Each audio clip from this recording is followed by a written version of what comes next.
नमस्कार दोस्तों।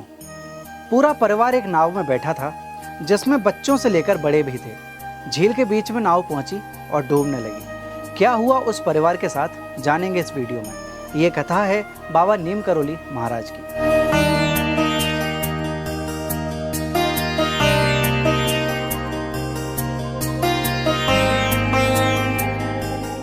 साल 1982 जून का महीना था। एक धनी परिवार नैनीताल घूमने आया था। वो सब लोग नैनीताल घूम रहे थे और वहाँ लोकल लोगों से भी बातें कर रहे थे। बातों बातों में किसी ने उन्हें कैंची धाम मंदिर की भव्यता के बारे में बताया। तो अगले दिन पूरा परिवार अपनी कार में बैठा और कैंची दर्शन को चला गया। जैसे ही वो कैंची धाम पहुँचे, वे यहाँ की भव्यता देखकर बहुत प्रभावित हुए और सेवा में अपना भी योगदान देने लगे। उस समय ढोई जा रही लकड़ियों को आश्रम में लाने में जुट गए। एक बाबा उस परिवार को बड़े गौर से देख रहे थे। लोग उनको आशुतोष बाबा बोलते थे। तो आशुतोष बाबा जी इनके भावों को देखकर ही प्रसन्न हो गए। वो परिवार श्री सिद्धि माँ के पास भी गया और सिद्धि माँ से बाबा नीम करोली की लीलाएं सुन अत्यंत प्रभावित हो उठा। तब श्री माँ ने इनको बाबा जी का एक छाया चित्र दिया, जिसे परिवार के मुखिया ने बड़े आदर से ग्रहण किया। श्री माँ ने कहा, इसे सदा अपने पास रखें, जिससे विपत्ति काल में सहायता मिलेगी। और प्रसाद पाकर वो परिवार पुनः नैनीताल लौट गया।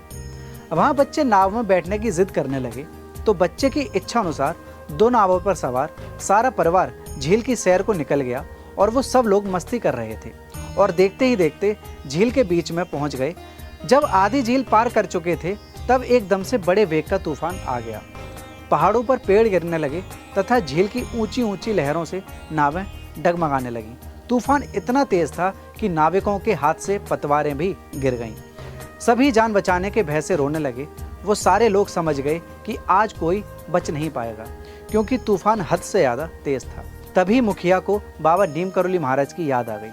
उन्होंने बाबा का छाया चित्र अपनी जेब से निकाला और उदास मन से बाबा को देखा और बाबा से जोर से बोला, बाबा आज ही आपके दर्शन किए और आज ही क्या मेरा सारा परिवार नष्ट हो जाएगा, हमारी रक्षा करो। इतना कहते ही अचानक मौसम में बदलाव होने लगे और तभी एकाएक तूफान ठहर गया और उनकी नाविकें तेजी से मानो कोई उन्हें वेग से चला रहा हो चलकर किनारे आ लगीं। वे नावों से उतरकर भागी रहे थे अपनी कार की ओर कि तूफान और बारिश पुनः चालू हो गई। और कार में बैठकर बाबा नीम करोली का ध्यान किया और दूसरे दिन कैंची धाम पुनः आकर माँ के आगे रो रो कर अपनी कृतज्ञता व्यक्त की।